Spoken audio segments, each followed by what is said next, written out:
tuko ngangari kinoma. Meetings or any gatherings that might jeopardize the security of the residents at any given time is something that the security agencies take a view about.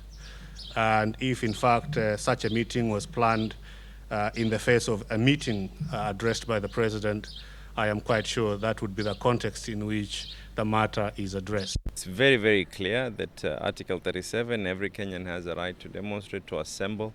Our job was just to simply notify the police.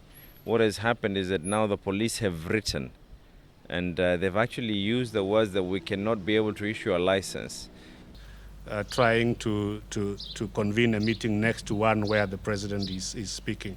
Actually, it's mischievous. I don't know when we went back to the old constitution where the police issue licenses, but it seems that this government has definitely taken us back to those days. Kitu ambacho tunataka tukiweke wazi kama viongozi wa Pwani ni kwamba wakati umefika serikali ya Jubilee iendeshe mambo yao kikatiba. How can you stop me from going to town? This is my country. Actually, it's mischievous. Kwa kufikiria mimi ni mtu ya kutishwa, watafute mwingine. Wewe, nimekupoint. Hakuna wewe. There's nothing you're going to do to me, my friend. But what?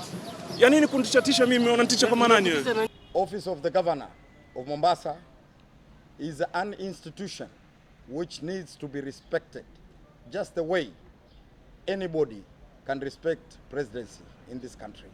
Na najua mara nyingi sisi tukiteleza hapa wao watakuja watupake na nyinyi mtapiga makofi mseme toboa.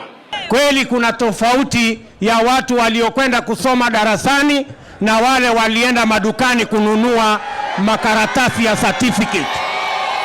Lakini sasa Mheshimiwa Rais, unfortunately hii ni kama msumeno.